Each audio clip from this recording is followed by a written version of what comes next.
Okay, shall we make a start? Yeah, great. So thanks for coming. Our panel today is around constellations. Our panel this morning is around constellations of mental health and self-tracking. And we're going to start with Beatrice, who's going to talk about quantifying the schizophrenic's life through rhythms, rhythmic regularities, and then we'll have Francis Shaw, who will talk about big data imaginaries and mental health. And then I will finish off the session talking about mental health apps and what I call me platforms. And then we'll have some questions at the end. Okay, thanks.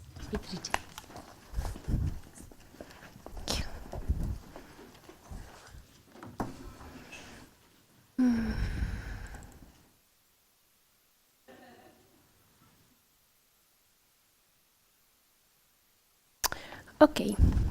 Hi, and thank you for the opportunity. I'm Beatrice Dema. I'm a PhD student from the Department of Humanistic Studies at the University of Turin.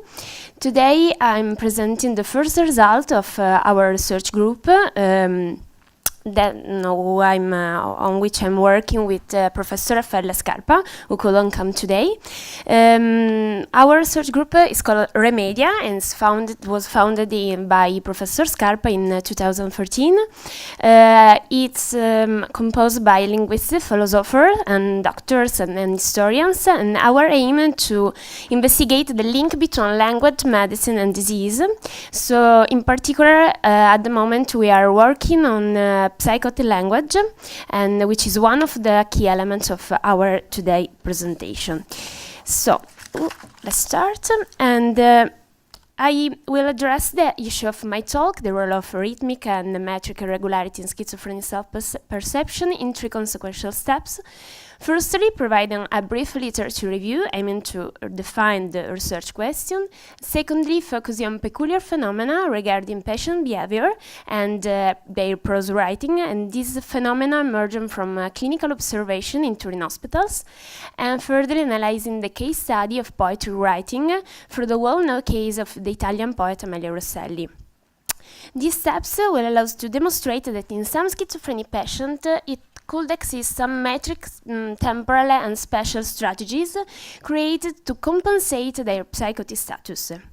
So, if you know, common symptoms of schizophrenia include thought disorder, especially the uncontrolled acceleration of the flow of thought, often relieved by a linguistic irrepressible force, and the alteration of the time and space perception, and the loss of contact with reality, which has been explored as inconsistency of natural experience by Ludwig Binswanger in 1954. These phenomena are strictly related and are causes and consequences of one of the main schizophrenic disturbances, the loss of self-boundaries perception. The schizophrenic subject doesn't perceive himself as a unified entity oriented in the space-time, and something real ultimately is not able to perceive himself as an individual. So, however, as Eugen Minkowski and this veritable ontological insecurity is the fundamental and deepest characteristic of the schizophrenic suffering, and the schizophrenic subject often reveals his suffering in sentences like, I fight for my existence, I am only a response to other people, I have no identity of my own. But however, as we can see, as Minkowski and Ludwig Binswanger suggested, how we can infer from the sentences of a laying patient on the screen, the subject tries to react to this loss of contact with reality because he wants to bound his limitless perception.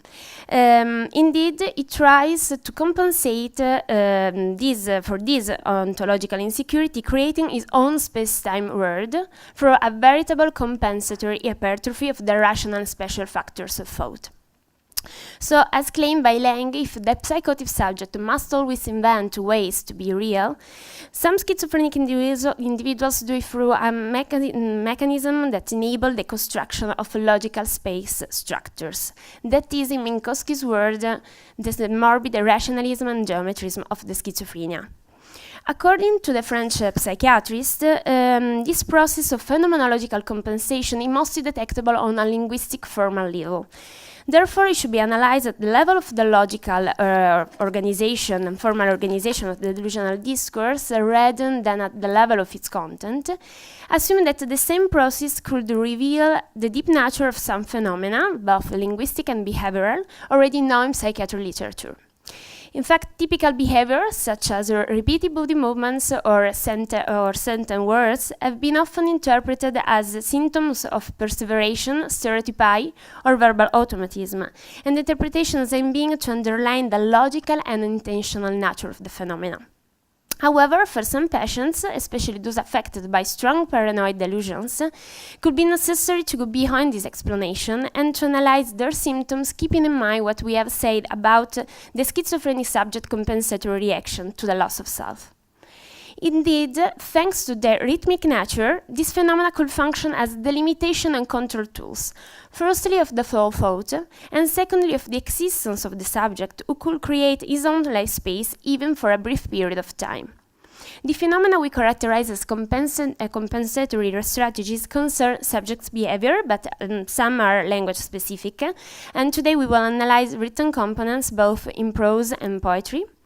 As per behavior compensatory strategies, we can mention rituals, such as compulsory categorize items in those worth keeping and those worth discarding, because being repetitive, rituals permit to define a metrical temporal constancy that enables subject self-identification. We can understand why schizophrenic people really appear to depend on these rituals, because they guarantee to the subject at least a brief moment of self-recognition. And we can mention also repetitive movements, such as clapping or the continuous way of the head, because they guide the discourse flow and delimit the subject thoughts thanks to their rhythmic constancies. And finally, the obsessive walking of schizophrenic people, because in their subject pace a distinct space that defines their comfort zone, that is their temporary life space, even if artificial. As per linguistic compensatory strategies, they further confirm the deep link between language and psychiatric disease already stressed by European psychiatrists in the last half of 19th century, because through linguistic expression of their delusions, subjects can perceive themselves as real as individuals. Let's focus on phenomena regarding the prose level. We report here two main groups of phenomena, and as you can see, quotes come from a qualitative linguistic analysis conducted on epistolary corpus of a 75-year-old patient with a diagnosis of paranoid schizophrenia. And the first group concerned the words or phrases repetition, written more or less close to each other. These features are mostly appreciable on delusion-related discourses, and for instance, we can see on the screen the word energy, energia in Italian. And this repetition permits the schizophrenic firstly to guide and delimit the flow of thought by a closure restart mechanism of the discourse, and secondly to organize clearly its delusional argumentation. We can notice a real necessity to repeat the same words, because these words conceal a precise and strong meaning in the subject delusional system. And this key meaning must not be misunderstood by the reader, otherwise the whole discourse collapses. Indeed, as we have already said, the quest for reality of subjects' delusional conviction rests on the discourse formal organization. Assuming that the delusional ideas ground the subject's own being, it is likely that this process could reveal the identity of the subject through this linguistic existential process. And the second group of phenomena includes a typical use of punctuation marks, like the arrow-shaped one observed in our case study. In this case, the arrow plays a crucial role in order to firstly logical type parts of discourse, isolate a small segment of text through which it stems the flow of thought and continues its argumentation. And secondly, the arrow permits to focalize readers' attention to each single logical step that gradually leads to the demonstration of the delusional system's reality, certificating again the subject's real existence. Summarizing, these particular punctuation marks are tools that the subject uses to parcel his logical thoughts, whose multiplicity could be wrongly interpreted as indicator of thought fragmentation or inability to synthesize. Rather, creating a repetitive partition of the discourse, they allow the subject to organize his thought so that it can be clearly written. And without this solid compensatory strategy, the patient can lose himself in his own thought and the discourse will appear confused and disorganized. Exactly what the schizophrenic subject wants to avoid. In view of all this, we can say that the nature of the compensatory strategy in prose is clear, because through this metric temper and special management of the discourse, now guided and delimited, the subject can contain his reprehensible ideas and structure his writing, whose topic is often the delusional nucleus. And thanks to this argumentation, whose purpose is to demonstrate the reality of his convictions, the schizophrenic subject finds finally the boundaries of his own existence. Now I'll consider how this metric special delimitation of the language, thought, and of the self is even deeper in poetry writing. And to address Amelia Rosselli's case study, I will proceed again in 3 steps. Briefly illustrating Amelia Rosselli's biography, whose knowledge is necessary to understand her linguistic behavior, and defining Amelia Rosselli's diagnosis of paranoid schizophrenia and her symptoms, and finally describing Rosselli's particular way to use poetry form in order to compensate and manage her psychotic suffering. Amelia Rosselli was a dynamic, idiosyncratic, and intensely lyrical presence in post-war Italian poetry. She was the daughter of Marion Cave, an English political activist, and Carlo Rosselli, who was a hero of the Italian anti-fascist resistance. After the father's assassination by the fascist regime's secret services in 1937, the Rosselli family moved to England and to the United States, where Amelia was educated. Amelia Rosselli spoke English and French fluently, but she preserved her knowledge of Italian language thanks to the continuing reading of Italian literary works, especially Dante Alighieri's ones. And Rosselli trilingualism is an important aspect of her work. She wrote primarily in Italian, but was also fluent in English and French. Indeed, her extraordinary, highly experimental literary output includes verse and prose in English and French, as well as in Italian. Amelia Rosselli was a multifaceted highbrow. She spent her life studying composition, music, and ethnomusicology, and actively participating in post-war Italian culture as a poet and a literary translator. She was deeply interested in English and Italian prosody, and had a background in both visual and musical studies. Amelia Rosselli died tragically because she committed suicide on February 11, 1996, jumping from her window to the courtyard of her apartment building in the center of Rome. And regarding Amelia Rosselli's disease, it arose when, after the war, Rosselli chose to return to Italy. Here she soon suffered the loss of her mother. That was an event that caused her first nervous breakdown. At the same time as the first symptoms manifested, she began to write her poems. And in our view, this coincidence between disease and poetic inspiration is essential to understand the complexity of her Rosselli metric system. Symptoms like persecutory delusion, visual and auditory hallucination, daddy instinct, insomnia, anxiety become increasingly threatening around the 50s, when Amelia started a long line of psychiatric treatment. And the diagnosis was severe paranoid schizophrenia. We can read her terrifying delusion in some Rosselli's notebooks. According to her, she was spying and controlling her life. 6-7 voices threatened her, especially 2 female voices, her mother and grandmother. And the government was trying to hurt her, like poisoning her foods and clothes. And now, after the not short really, but necessary introduction, I will consider the strong correlation between schizophrenia, the self-perception, the metric prose system in Rosselli's poems, because Rosselli's poems are a real rebus for all scholars working on.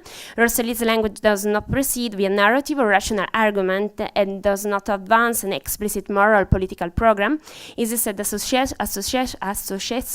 associational, anaphora-driven, allusive, rich with alliteration, rhyme, neologism, solecism, and so on. And finally, Russell's language is deeply inflected by the syntactic and etymological structures of other languages, and filled with vivid, idiosyncratic imagery. In other words, in Russell's poem, the English language meets the French language, meeting the Italian language. And these characteristics are often ascribed to difficult texts, but they become really problematic when reading and evaluating the work of artists with mental illness. Unavoidably, in these cases, we have to deal with the conflicted question between intentional and symptomatic expression in order to understand the real discursive provenance of the artifact. But in this particular case, the special construction of Amelia Rosselli's poems is something more precious because it gives us a key to understand the general predilection of schizophrenic people to poetry writing. That's why we have decided to study Rosselli's case.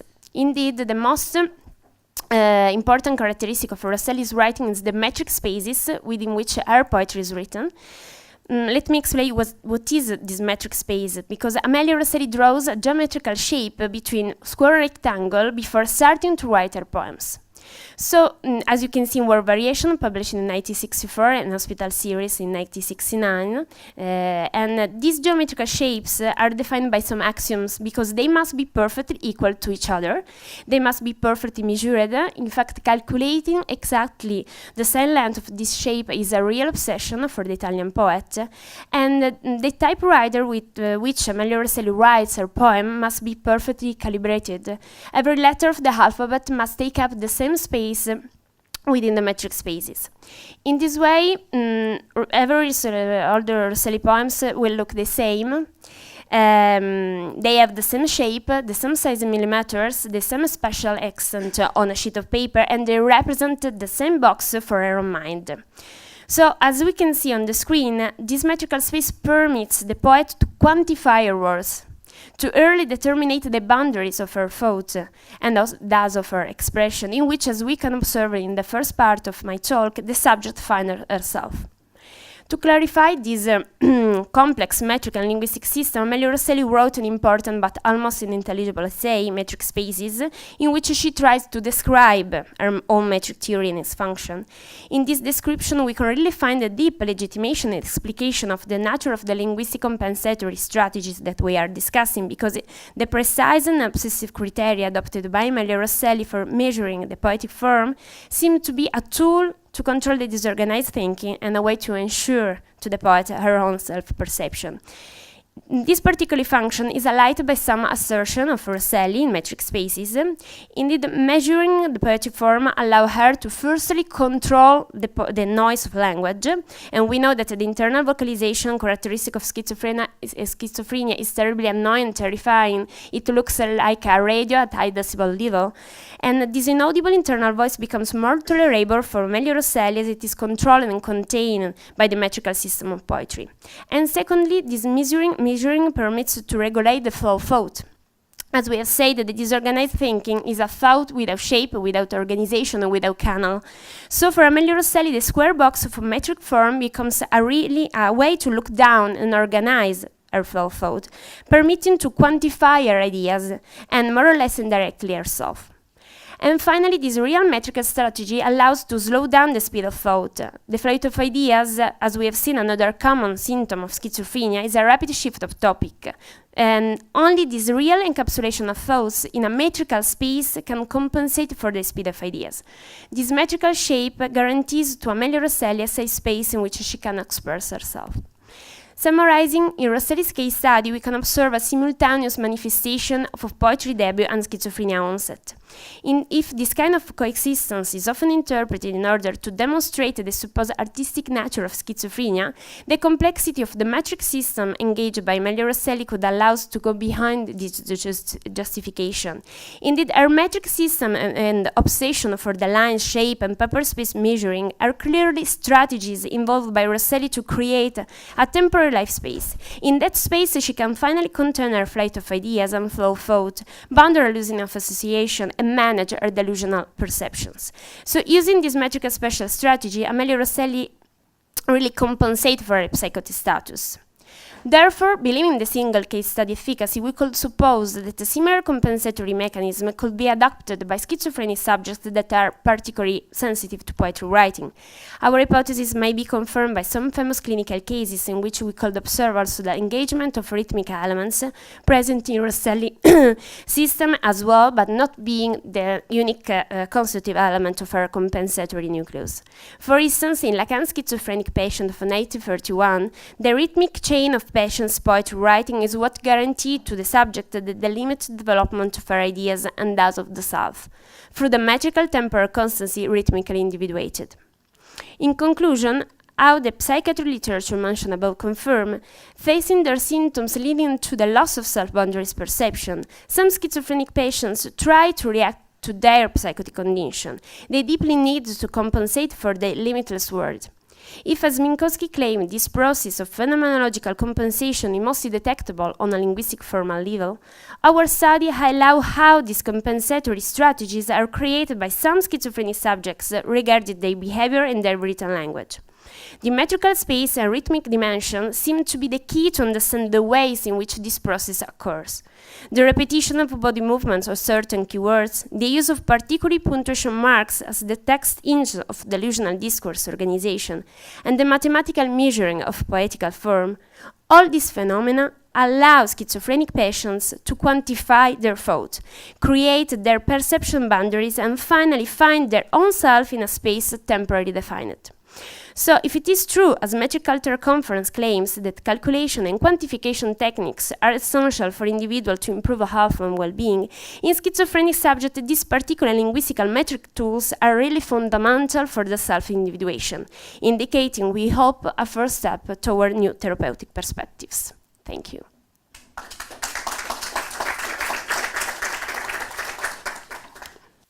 All right,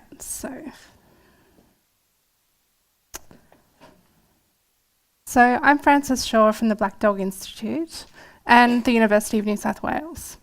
And I'm presenting today my research on the social and ethical implications of digital mental health research, with a focus on predictive analytics at the Black Dog Institute, where I'm based. In a recent review essay of We Are Data by John Cheney-Lippold, written by Rob Horning and entitled Sick of Myself, he explores the idea of algorithmic identity in this way. Algorithms promise a simple solution to the riddle of the self, should we want one. They promise the certainty that data alone suffice to make a self. Just generate data and you are significant, a somebody, a unique identification number at the very least. We can learn the secret of ourselves as long as we consent to be controlled. So I think this article is interesting, not because it necessarily speaks to mental health predictive analytics directly, but because it gets at something else about what it is that might appeal about it to users. There's something comforting about being categorized or having something about yourself divined or predicted. It can be entertaining, of course, to read horoscopes, take a personality test, and so on, but it also speaks to this nexus between knowledge and control. So the research I'll be talking about is on the development of new data analytics techniques and technologies being developed in the field of mental health. And it's a qualitative study that includes interviews with researchers alongside field observation and documentary analysis and organizational texts. These include grant and funding applications, but also organizational documents such as annual reports. But the primary source of data will be 12 semi-structured interviews with people involved in research in some capacity in this area. I'm based at the Black Dog Institute and the research is conducted internally there. It's a mental health medical research institute in Australia. And the research that I'm doing really aims to help the organisation develop an approach to ethical decision-making that is responsive to the rapidly changing capacities in this area of research and technology design. It aims towards a specific and situated understanding of the issues at stake, not just in data science more generally, but specifically in the context of mental health. However, in this particular presentation, I'll be focusing on something that this research has provoked thinking for me around, and that is the question of the data imaginary and surveillance culture. To do so, I'll focus on predictive analytics. So why is this an urgent thing to consider in terms of mental health research? This slide shows a few screenshots of articles about some of the hype around the possibilities of predictive analytics for mental health. This is an increasing area of focus in this research, and it encompasses a range of analytic techniques, including text analytics, voice analytics, social media analytics, alongside more traditional epidemiological techniques, enhanced by contemporary developments in data science.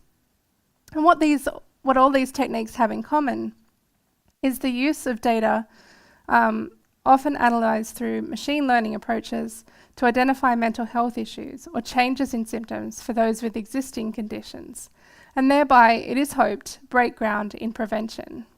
However, this is an area of difficulty in ethical terms. The approach taken by the Samaritans UK, for example, in the development of their Samaritans Radar Twitter app, led to widespread condemnation. So I want to take you through my emergent thinking about how to make sense of this question in and through the data that I'm collecting. I was engaged at the Black Dog Institute to research and inform the organisation about potential social and ethical issues. There's a team within the Black Dog Institute called Digital Dog, funded by a major grant and focused on capacity building in technology for mental health. Part of this grant was the provision of funding for a fractional postdoctoral position to consider ethics. So when I started there, rather than focusing simply on ethics for particular applications of technology, I wanted to have an understanding of the beliefs, assumptions, and cultural practices that drove research practice in the organisation, alongside the broader industry context. From first impressions, it was clear that the organisation was led by a strong sense of medical ethics, including the need for action informed by evidence, and of the duty of care that the organisation had to users or patients. It was also strong on research ethics, more generally, with several staff members having a lot of capacity in that area. However, while there was also apparently good practice around data protection, directed by the IT department, as well as good practice around informed consent and consideration of harms to individuals, there was less sense of what the organisation needed to consider in terms of digital ethics, including questions of surveillance culture, software accountability, responsibility to users, function creep, and privacy by design.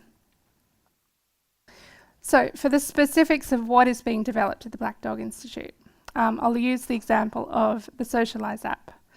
While this is not the only exploration into predictive analytics that the organisation is involved in, this is the most ambitious and it's a current focus. So it's based upon the insights gained by mental health researchers about the correlation between social connections and mental health. It also involves a secondary hypothesis around activity and mental health. For social connections, the idea is that a change in social networks over a period of weeks may be indicative of an increased likelihood of mental health problems in some people. Likewise with activity and also routine. The app will use sensor data collected from people's phones. Social connectivity is measured through intermittent scans, say once every 20 minutes, of all the Bluetooth-enabled devices in the area, and the collection of these connections over a period of time. This identifies recurring networks and groupings of people, and then detects changes in these groupings over time. Activity and routine data is intended to be collected through accelerometer and GPS data. So what I mean by activity is the amount of movement that a person engages in, determined through accelerometer sensors. And what I mean by routine is the repetition of movement from place to place, allowing for the detection of changes in routine. For example, staying at home for a period of weeks or days, or going straight from home to work rather than stopping somewhere in between to socialise, if that's something that you'd normally do. So there have also been discussions around collecting social media data. either as a proxy for social connectedness online, as opposed to in the sense of embodied proximity, or as an input for textual analysis to detect mood changes.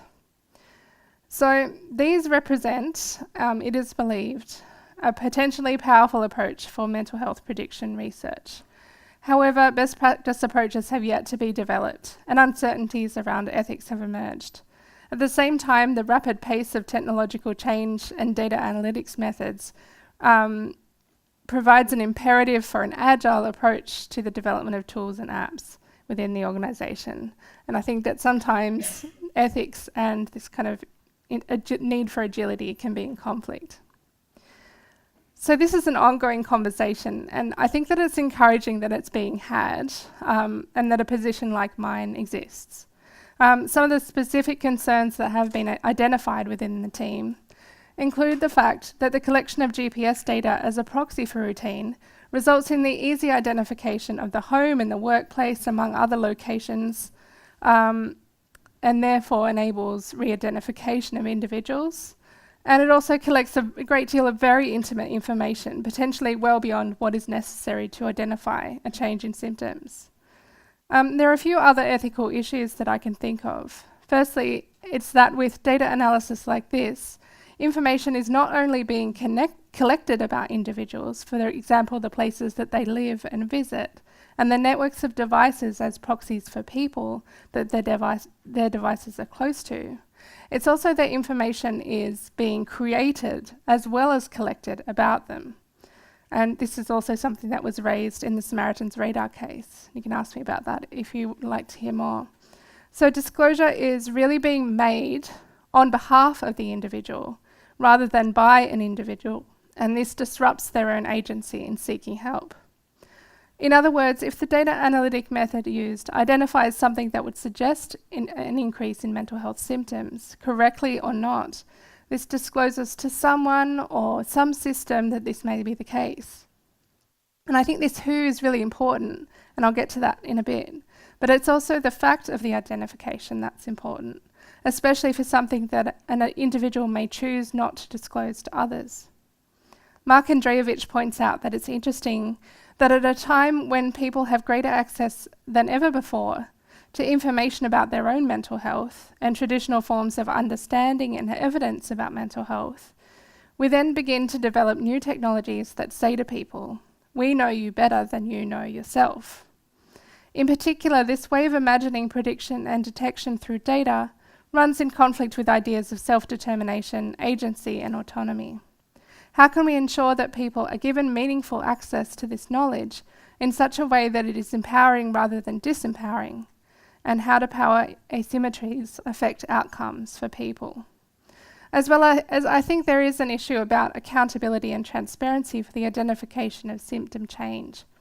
It may not be clear to people or even to the developers or researchers what data point or data points were crucial for the identification of the problem, and therefore in the ability for those implementing these apps to explain why the algorithm has made the decision that it has to identify someone as at risk.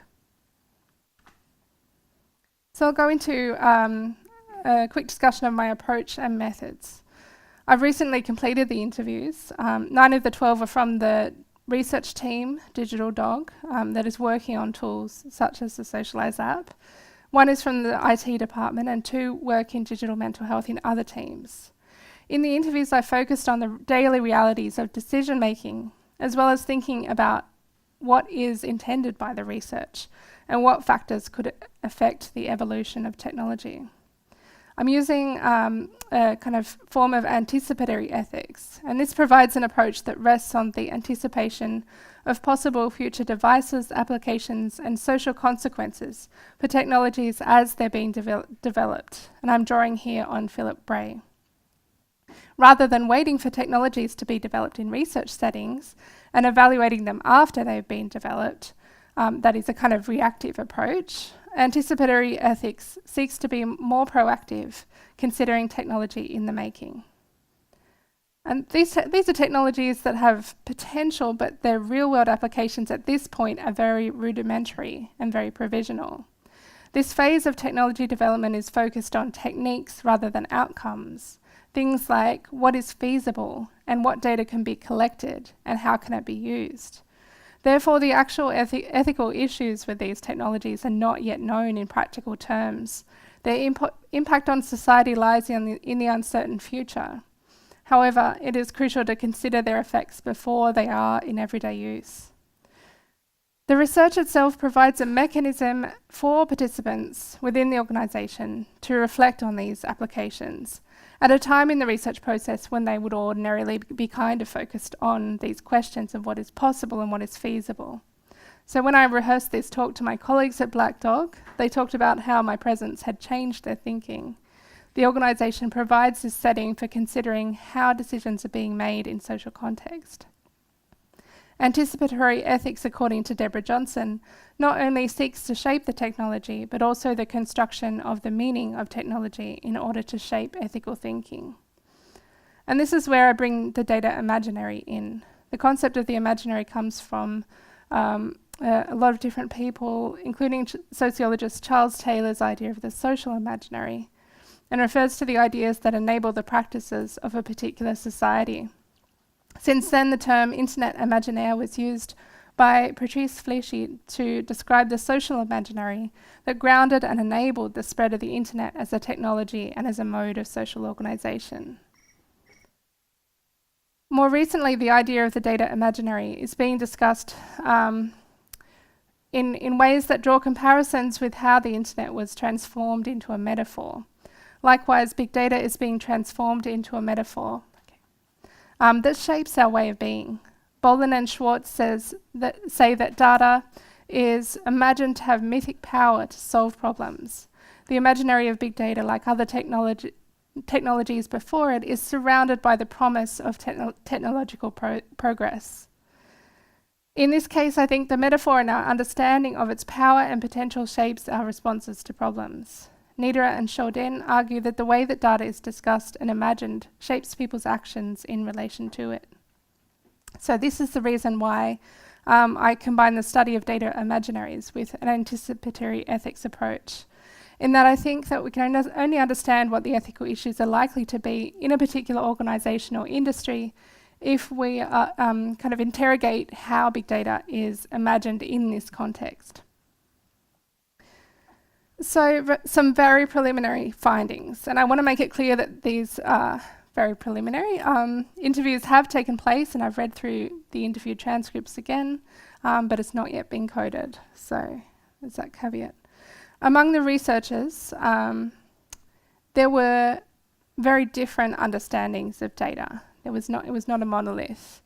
There was a mismatch between a kind of tendency towards hyperbole in grant funding applications, unsurprisingly, and more understated framings by individual researchers on the whole. And there were exceptions.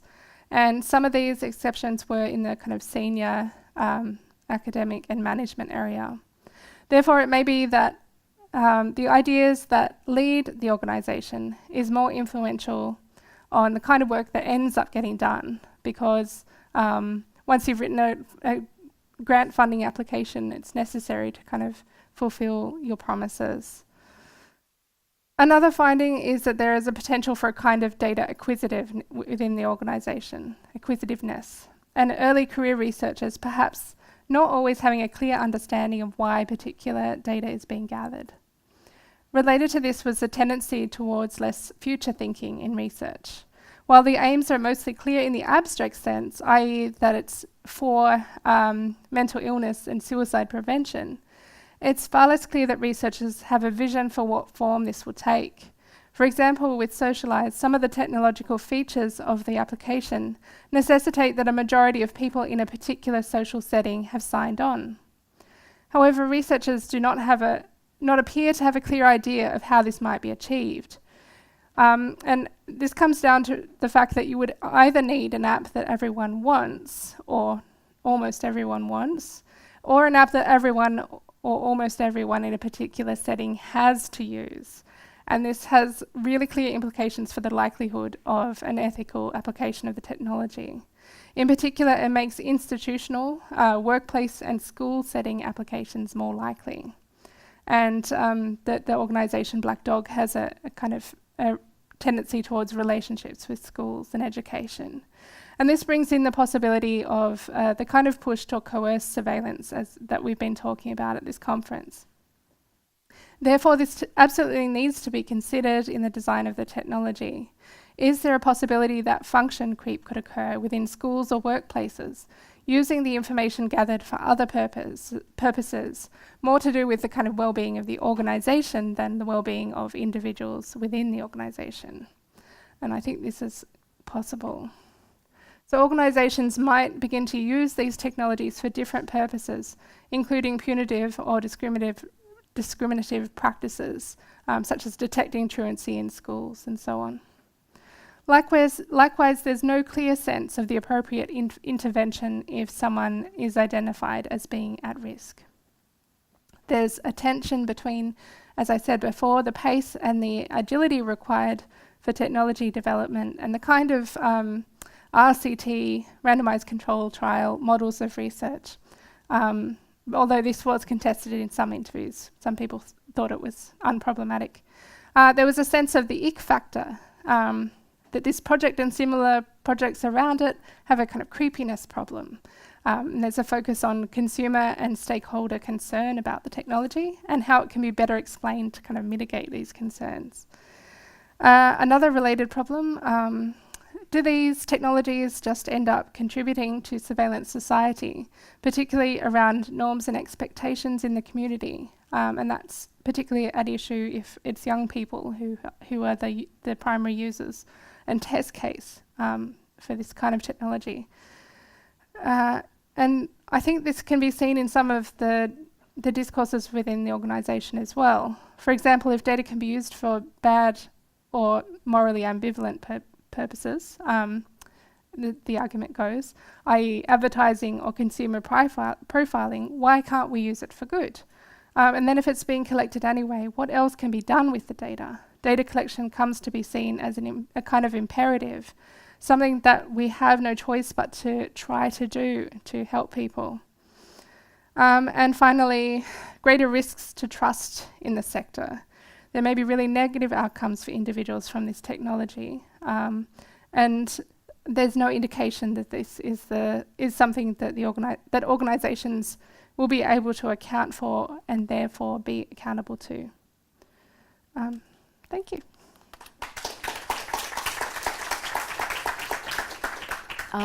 So today I'm going to talk about a research project that's in development and to focus especially on its theoretical underpinnings and concerns. So the project, I think for a lot of us, has changed a lot in the time since we submitted the abstract. I'm going to try to speak to a large extent to the abstract, but if there's time, I'll talk about where this research has diverged a bit.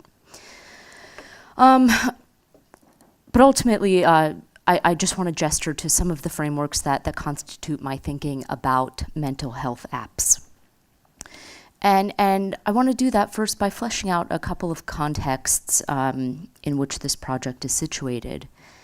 So initially for me, the idea of a me platform, it was inspired by Donna Dickinson's work on biomedicine. And in this book, Dickinson, she examines a shift in biomedicine from a shift in the types of R&D that are being done and invested in, and ultimately the types of products that go to market or that companies want to go to market. And that shift is understood as a sector-wide move away from investing in what Dickinson calls we medicine. So these are sort of familiar one-size-fits-all health solutions, for example, the polio vaccine, right, or penicillin. So Dickinson then traces this move, the industry's move, away from this sort of collective health solution toward investment in what she dubs me medicine. And this is personalized and privatized biomedicine. So, for example, it encompasses things like umbilical cord blood banks, retail genetics, so, for example, genome scans, personal genome scans, and personalized cancer therapies. And Dickinson, she understands this shift in part as indication of what she calls the dominance of personal choice as cultural value. And that proposal really intrigued me because it connected to my own sort of thinking and research on the relationship set up through our technologies between the individual and the group, between a self and a community. Dickinson then also suggests that this move to me medicine, it reflects a wave of, in her words, patient narcissism. And that also struck a chord with me because we hear that accusation often attached to digital platforms. I certainly see it a lot in my work on social media. Right, so you get the Auschwitz selfie, for example, and these other expressions of self that seem really delinked from wider contexts of ethics or history or knowledge. And I think these two things are intimately related, this dominance of personal choice as a cultural value and this wave of what we might call consumer narcissism. That relation for me, it's structured then by the logics and imperatives of neoliberal rationality. So specifically the way that neoliberalism, again, the N-word, we've been saying it so much the last couple of days, but the way that the N-word shifts responsibility onto the individual, right, where life outcomes become a consequence of personal choice and effort, the whole bootstraps ideology, right, you just have to work harder, rather than a reflection of wider socio-political and economic inequalities. And I understand this move through Zygmunt Bauman's and Beck and Gernsheim's work on individualization. But I want to suggest that, and I'll talk about that a bit in a bit, but I'd like to suggest here that individualization and the responsibilized subjects that they produce, which Roz Gill has written beautifully about, I want to suggest that individualization also links up to a particular technological ideology. And that's the ideology of technological solutionism, or maybe in Silicon Valley, what might be dubbed cyber-utopianism or increasingly techno-utopianism. And the claim there is that whatever ails you, it can be solved by technology.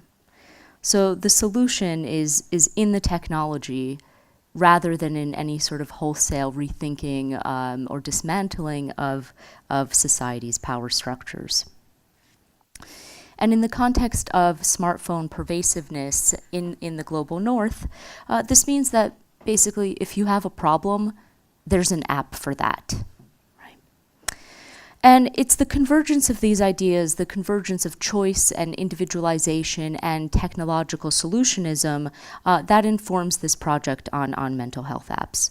So I'm going to spend the time I have remaining to tease out some of those connections a bit further through the lens of the smartphone. But I want to spend just a minute and a half or so fleshing out a bit more about individualization and its relationship to this project. So Bauman and Beck Gernsheim, they suggest that individualization is a consequence of social changes relating to globalization and economic neoliberal capitalism, where individuals are increasingly required to construct their own lives, largely because of the dismantling of social safety nets and the welfare state. So people can no longer rely on the support structures that once existed because those support systems have crumbled. And so Beck says people see themselves then as the center of action, the planning office of his or her own biography. And so when the person is understood to be the sole author of his or her own life, that shifts responsibility for things like mental health from a wider community, whether that's the family or a national health service, to the individual, to the patient. So the individual then is now left to choose how to pursue mental well-being. But as Bauman says, he talks about this freedom, this newfound freedom. It's not so much a choice as a compulsion, right? It's a fate. And this freedom, it's not liberating, but oppressive, because if things go wrong, one has no one else to blame than oneself.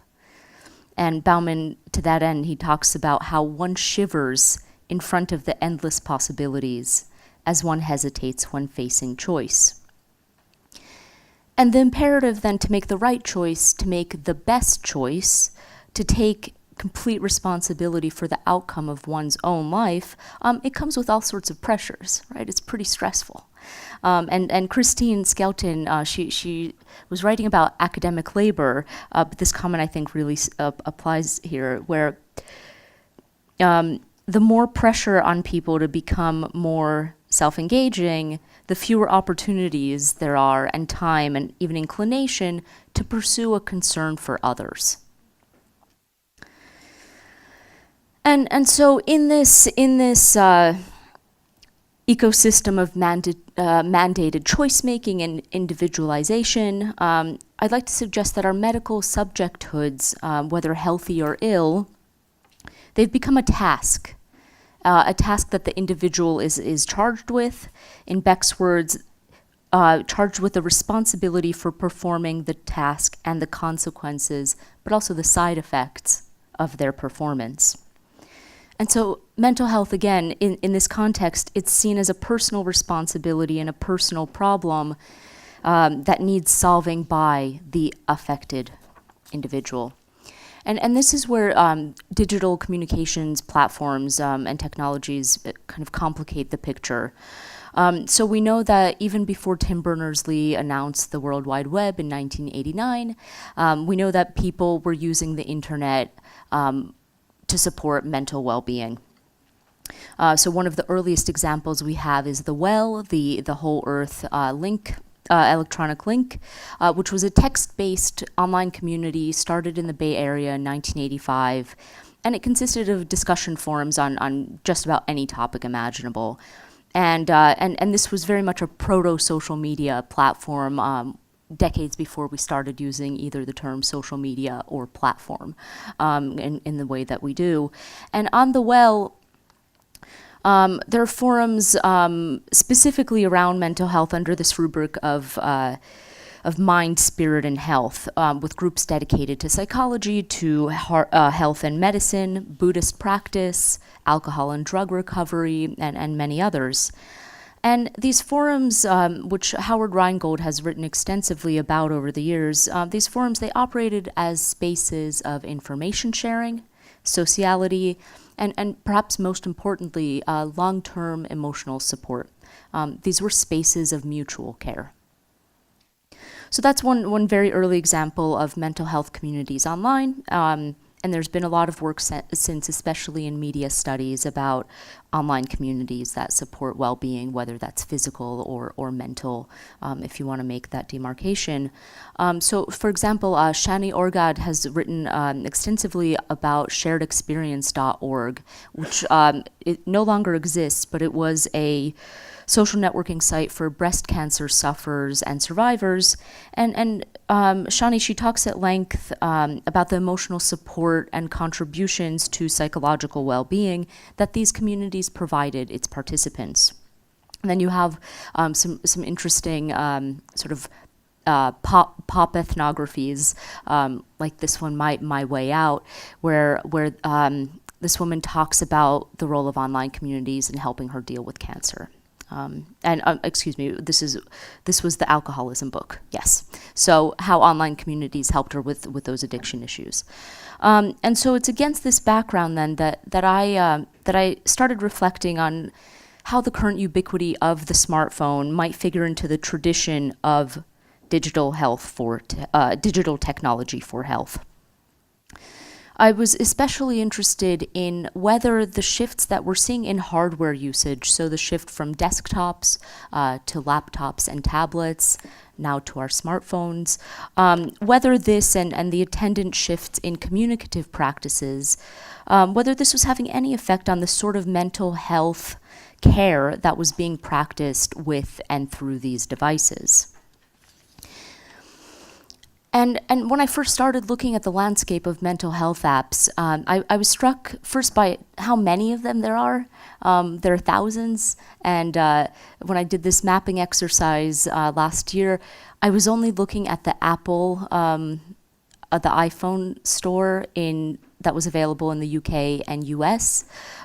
So I'm certainly excluding a whole lot of other apps available. And so I guess to that end, it's important to qualify this as necessarily being situated in a particular geopolitical, technical, and linguistic setting. But bottom line, there are a lot of these apps out there. And here's just a brief summary of some of the things that I found so far. So first, many of these mental health apps they come with a price tag. And these prices range widely. Sometimes you can get something for 50 pence. Sometimes you have to pay 40 quid. And most of these apps you pay just when you download it, so it's a one-time fee, but others operate according to a subscription model, which I'll talk about in a moment.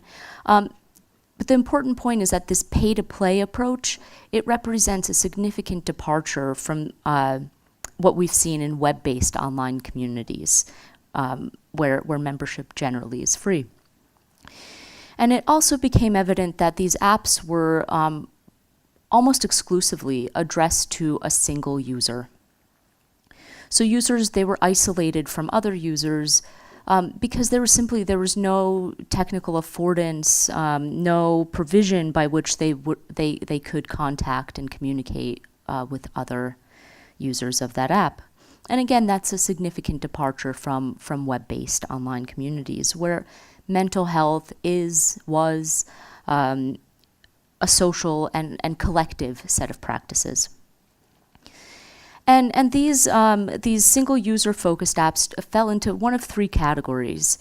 So the first was the subscription service that linked up users to a dedicated therapist at the other end of their smartphone. And in so doing, these apps try to recreate some of the dynamics of the traditional patient-therapist relationship, and some aspects of analog therapy. So one of these is Talkspace on the screen there, which it starts at $32 a week, and you can, for that amount of money, text a therapist whenever. There are unlimited texts that you can send to a phone number, and night or day. Right, you can send your worries, your problems to someone, and interestingly, through this smartphone app. Talkspace also, for a short time, offered a service to help people address their social media dependency through their app. Let me just show you very, very quickly this video so you get a sense of the kind of market positioning of this. Some days you're feeling down and you just have to talk to someone. At Talkspace, we believe that therapy should be anonymous, stigma-free, simple, affordable, and comfortable, and that finding happiness is not a privilege of the few. Talkspace is online therapy. Work with one of the licensed therapists on our platform for as little as $32 a week. And with our unlimited messaging therapy, you can write to your therapist whenever it's convenient for you. And because it's almost like your therapist is always with you, you can hear back from your therapist a couple of times a day without having to wait a week or more for your next appointment. So if something comes up, you can share it with your therapist right then and there, whenever that is, and wherever you are. From here, here, here, here, here, and, well, you get it. So the next time you need to talk to someone, text us. Okay, so you get the idea there. Interestingly, Talkspace, and this is one of the branches that's grown from this work, in my research, Talkspace, it operates an Uber-like model of psychotherapy. So these are all gig economy workers, the therapists. They sign up. The company takes a cut of their pay. It's a kind of classic rent-seeking model. There's a similar service called Lantern. Again, very similar, but it explicitly uses a cognitive behavioral therapy framework. And this one uses gamification to diagnose you, then to propose a treatment plan, all through its app. And then it pairs you with a therapist who you can unlimited text to for $49 a month. The second category then of apps were mood tracking apps. And so you have things like Track Your Happiness, which tries to it sends you notifications on your phone and asks you to input some data, and it tries to correlate what sort of behavior leads to what sort of emotional outcomes. So you can see, I feel really great after lunch every day, for example. There's a similar one called Optimism, where again, you use this app to track your emotional states. The third category is, it's effectively just a bunch of games. So you have things like Personal Zen, where effectively you're playing your way to better mental health. So Personal Zen says it's clinically proven to reduce stress just by playing a fun game. Super Better increases your resilience, so you can get through any tough situation. And interestingly, these mood tracking apps and the gamified platforms, most of them are either they're based on no clinical evidence, no clinical studies, or they'll latch onto one piece of research. So the medical kind of veracity of these approaches is in question. And another thing then that I observed, and perhaps unsurprisingly, is that the vast majority of mental health apps are devoted to mindfulness, right? So through guided meditation exercises or positive affirmations or gratitude journals. And these mindfulness apps, they're very much of a piece of the tradition, of a really old tradition of self-care and mental self-care that comes from the birth of psychoanalysis called suggestion and auto-suggestion.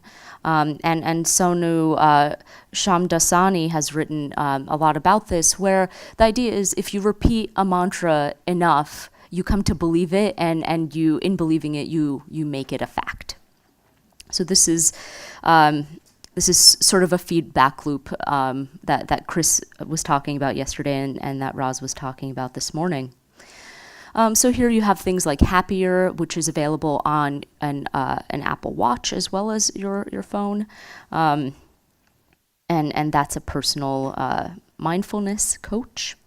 There's something called Btihaj, where again, you're sort of playing your way to a state of bliss and calm. So what does all this tell us, finally? On the one hand, so we can identify some differences in the mental health app market, right? Differences around business models, technological and communicative affordances, and therapeutic approaches. But on the other hand, these what unites these apps is that they signal how digital platforms are being used to support mental health. And that shift is it's a shift away from the communities of solidarity and information sharing that have for decades defined how mental health care was done online. And in place of those networks of togetherness, we're seeing platforms of individualization. Or if I can appropriate Donna Dickinson's formulation, we're seeing a shift from we platforms to me platforms. And this shift is not unimportant, particularly in the context of individualization and neoliberalism. So about 30 years ago, Robert Bellah, he wrote that if our society says life is a race in which there are winners and losers, and you'd better end up a winner, then it is natural for people to think of private opportunity alone. And this shift to me platforms of mental health care, I think, can be read precisely as an outgrowth of that cultural logic. Thanks.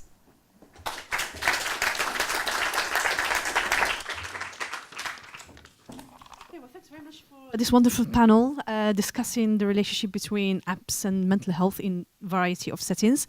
So I would like now to open the opportunity for the audience to ask questions. Any questions for either of the panelists?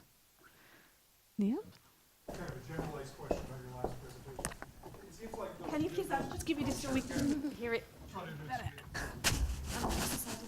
Thank you.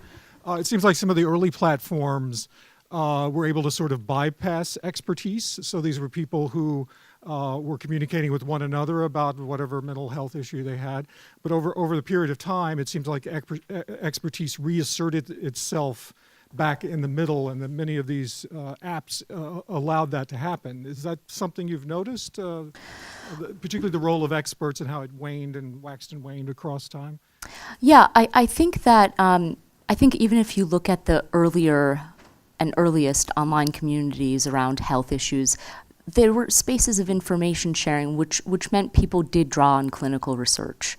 I think with these apps, there's with the exception of things like Talkspace and Lantern, there's a real visible lack of that scientific base. So if anything, it's sort of, yeah, maybe flipped the other way around.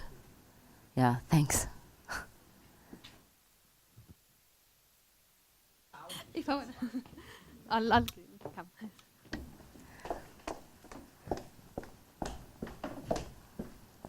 I will also sort of follow up on the previous comment. It's for you, but I guess it kind of attaches to the other speakers too. Sort of the other side of the medal of what the previous comment has highlighted is also that maybe I got it wrong from your words, but these apps don't really foster peer support at all. So, which is striking because, and you partially sort of touched based on your last comment in your presentation that, so if you look at that historically, there's a few significant works in the early days of the internet around how forums were able to develop these communitarian relationships of self-support among, in a variety of social settings, even not necessarily related to health conditions, but things like motherhood, for instance, that were very important and were instrumentally creating relationships of a communitarian nature, which I don't see at all there. And I was wondering if that's a sort of fair point, or if it's something that you might want to consider in your next phase of the work, because I think there's a clear sense of a gap in there. Yeah, I mean, I hope that I had more clearly gestured to that shift. So if you look, that's exactly what's happening. So if you look, for example, at The Well, right, from the mid-'80s onward, it's still around. We have stories of people developing lifelong friendships with each other and offering mutual support in various ways. And many other online communities, we have evidence of this happening. These platforms isolate users. It's about this individualization in both sort of an ethical and political sense, but also in a structural sense. But I think that perhaps one of the things we can link that to is the increasing commercialization of the web. These apps they're increasingly, you have to pay for them. You have to, a lot of them operate on a freemium model as well, where you have to pay to kind of get the best mental health care. And that commercialization of the web writ large, I think, in a way can be really important to understanding how we got here from where we were. Yeah.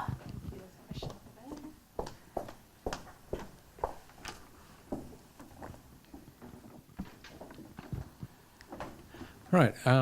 This question is really for Beatrice, I think. Nice to hear about poetry, a metrical system, a different kind of metrics than we've been hearing about mainly in this conference, but connected. More broadly, one of the many things that literature is, and art more generally, is a kind of system of self-tracking, I think. That's most obvious with, say, confessional poetry or self-portraiture in painting. I don't know, Rembrandt's self-portraits, like the ultimate series of selfies from the 17th century. So I was wondering whether you wanted to expand a bit on the connections between what you're talking about with poetry and other things that have cropped up here. Maybe also in relation to health and illness, because you were linking poetry, that metrical system, to mental illness. And of course, we've been hearing about other systems of measurement and quantification and self-tracking as both something that kind of promotes health, like Thomas talking about his monitoring his sneezing and all that kind of thing the other day. But we've also been hearing about tracking apps, for example, as kind of possible symptoms of a sick society in some way. So generally, I'm just inviting you to connect what you're doing with poetry with the other kinds of technologies and themes that have cropped up at the conference. Yeah. No, it's it worked? Okay. Yes, it's true, but what is important is is not the technological or number or number in the quantification, but is the repetition. So the role of repetition according to the psychotic condition. So yes, for example, also in the music or in the rap, there are on the metronome system, there are some elements of repetition, and these tools are also used by schizophrenic patients. So yes, it will be possible. Yeah, thank you. And do we have questions over there? You just say it loudly, please. Yeah.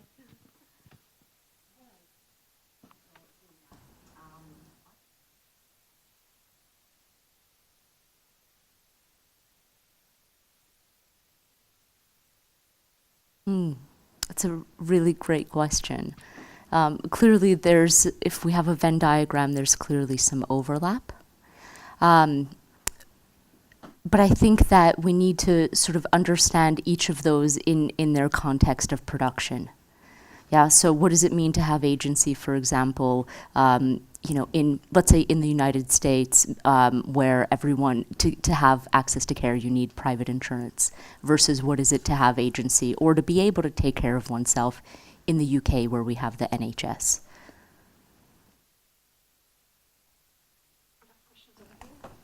Yes, this is also for Beatrice. So thank you. It was a very interesting from a philosophical angle, that project. But I wonder a little bit about this definition of schizophrenia as loss of contact with reality. Yeah. Does Binswanger really say that? Because it doesn't really sound like Binswanger. But I have I'm not finished. It's very different to be loss of contact with reality and an ontological insecurity.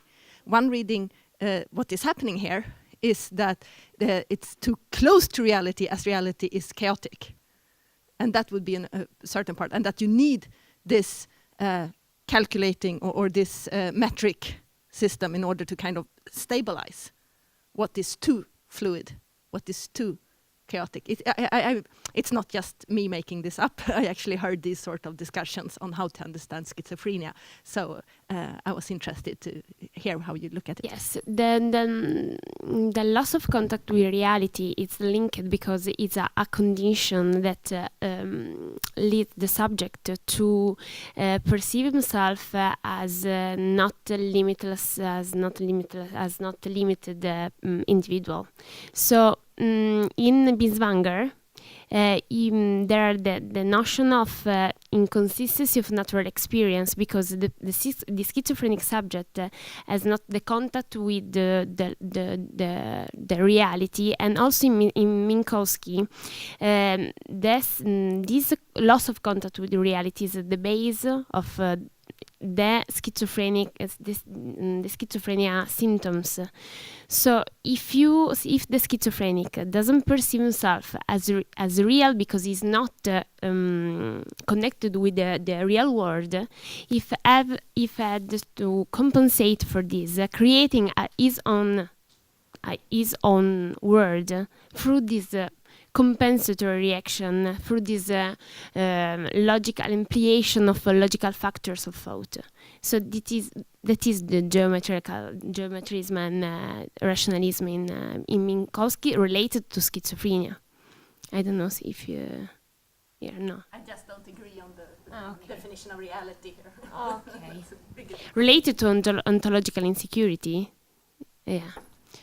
Okay, we can talk. Please, we are kind of like almost there with time, so question here, and we might have to take you during lunch break. Thank you. I'm wondering whether